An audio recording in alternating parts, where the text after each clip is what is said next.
Hi friends, this is the last week to work on our landscape project. So this is just a little review. We created a landscape and made a foreground, middle ground, and background.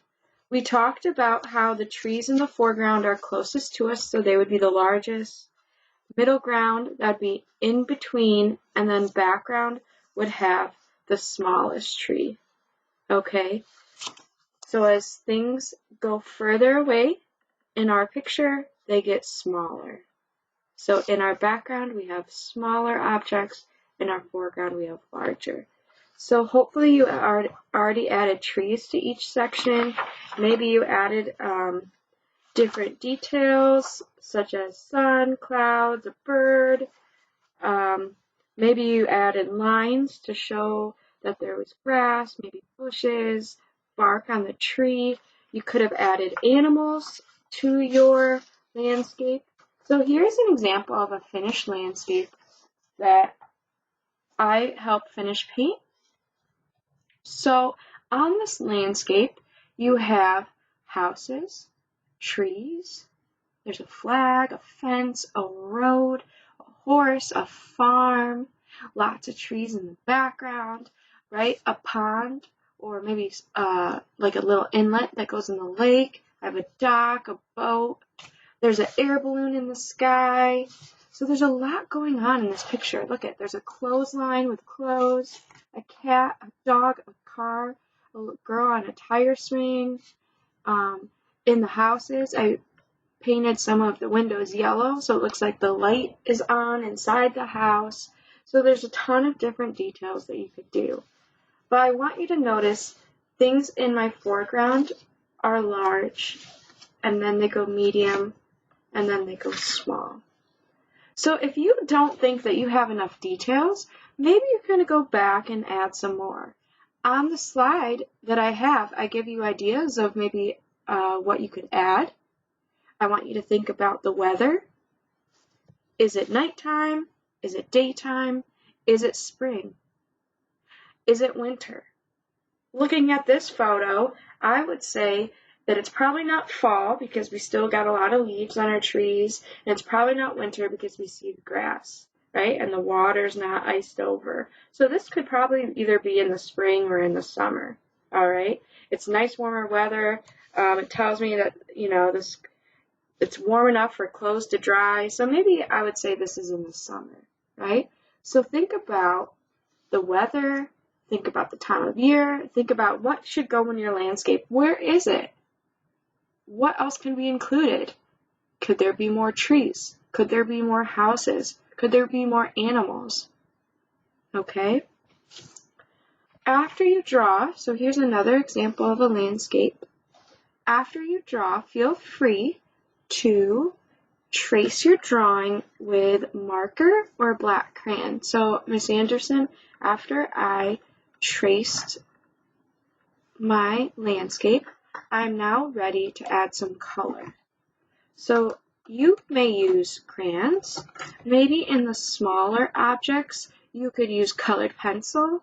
Maybe if you ask an adult and you have watercolors at home, this landscape is done with just watercolors.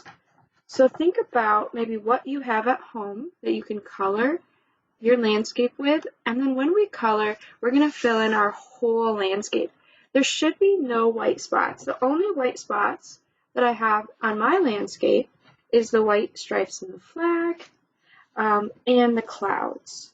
All right, the rest of my image, I've added some form of color. And it could be a lighter color, but there's definitely color, and it definitely is really pleasing to the eye because there's a lot going on, and it looks finished, right? If I were to just color all of the grass or my land and then left the sky white, I wouldn't feel like this painting or this drawing or coloring would be finished.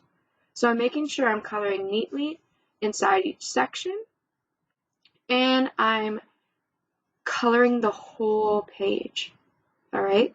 Unless an object's supposed to be white, then you can leave that white. Otherwise, everything else should be colored. If you want, after you trace, You could erase your pencil lines, so I know that I have a few pencil lines that are still showing, and that might make it look a little neater.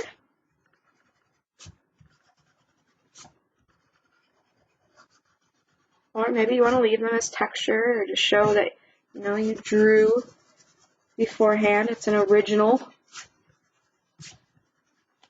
from you as an artist. Okay. So if you use colored pencils, you could do that for the small part. Crayons, maybe you even have crayons without the wrapper, and that could be nice if you flipped it on its side and did some type of rubbing. So maybe if you have an older crayon, you could do some texture rubbing. Maybe you have a rough surface somewhere, or maybe you're using the bottom of a shoe. Find something in your house, and then you could put it underneath your paper and rub, and you could get some nice texture from that. Alright, when I color, I make sure I color in one direction, back and forth. So if I chose to do diagonal, not sure why, but I just did, I would color in one direction, back and forth. And I'm pushing down the same amount.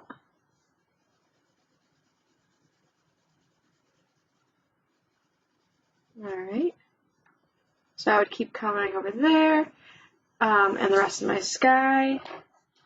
Maybe I would start my grass.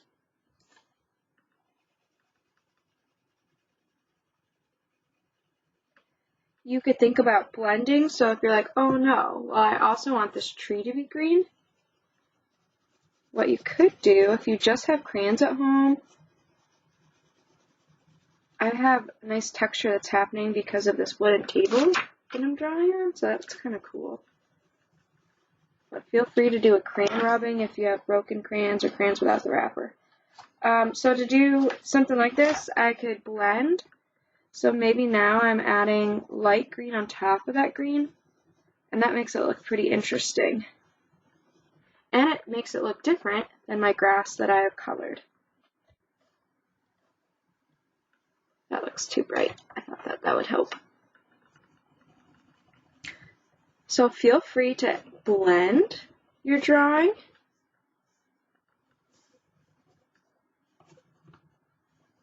Or just use one color. Think about textures. Maybe you have a rough tree, so that might be a good time to put something underneath your page that wouldn't be rough.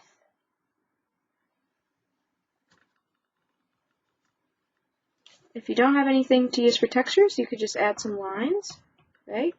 You could always add line to make it look like bark. If that's not something that you like, you could always use a different crayon, like maybe black, and then add lines like this for texture. Alright, so you're finishing your coloring today. Feel free to use whatever coloring materials you have at home. It could be watercolors, it could be crayons, it could be markers, it could be colored pencils, right?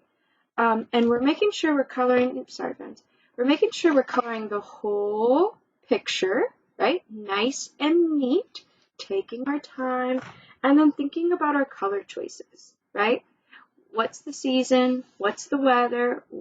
Is this a realistic tree, right? I'm not coloring this tree purple unless I'm making maybe a landscape in a fairy tale, right? So thinking about what the natural color is, like what would be a road, maybe a cat, flowers, butterfly, put a little bird in the tree. Okay, I'm excited to see your work. Thinking about, try to be fun, right? You could do blending, you could do some texture underneath your paper.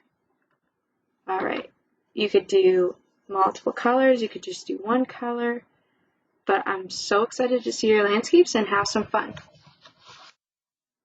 Art on!